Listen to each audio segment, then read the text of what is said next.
wala na kaming capacity mag-coach noon. Number 2, noon pong yan ay nagsalaysay, vinidyo po yan. Sino nag-video dyan? Public Attorney's Office, hindi kami. Bakit? Yung Public Attorney's Office, ang talagang mandate niyan ay upang yung mga mahihirap ay hindi maapi. Opo. Neutral yan. Walang kinakampihan yung Public Attorney's Office.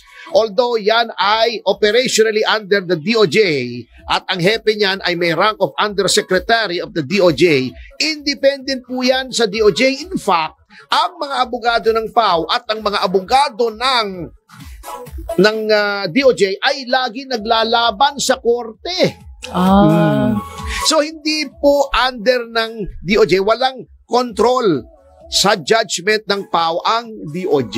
Ayun. Yan po ang nag-videotape si Persida Acosta Rueda. Ang kumuha po ng mga salaysay niyan, hindi po ako, hindi si Vitaliano Aguirre, yung mga abogado ng PAO, mga career officials. O paano namin i-coach yan?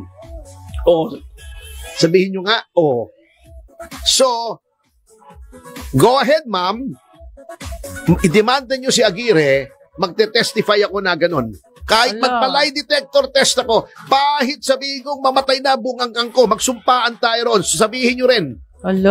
Yung salitang yun, mamatay na bungangkan mo, kung hindi totoo sinasabi. Sige, go ahead, ma'am, make our day.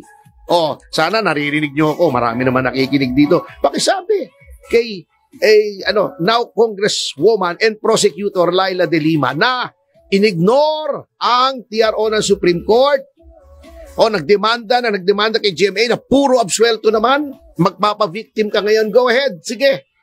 Ilabas po natin ang katotohanan, ma'am, sa hukuman. Sige po, go ahead.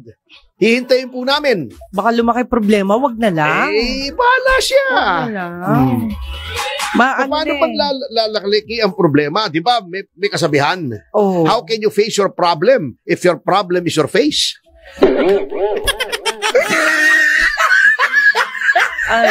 Pero talagang ibang klase na talaga itong republikang ito Yung pang may ginawang kasalanan at mayroong lumalabas na mga aligasyon na may ginawang kasalanan, sila pa nagdedemanda.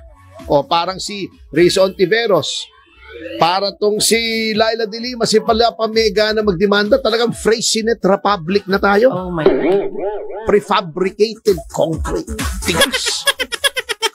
Hindi tinatabla ng earthquake. Ako mag-o-ombudsman pa si Remulla. Talagang prefabricated concrete. Pero Freycinet Republic, wala namang infrastruktura. Paano yung Freycinet? Wala sa kalye, wala sa tulay, wala sa flyover. Nandoon sa mga tanggapan ng gobyerno. Parang yung mga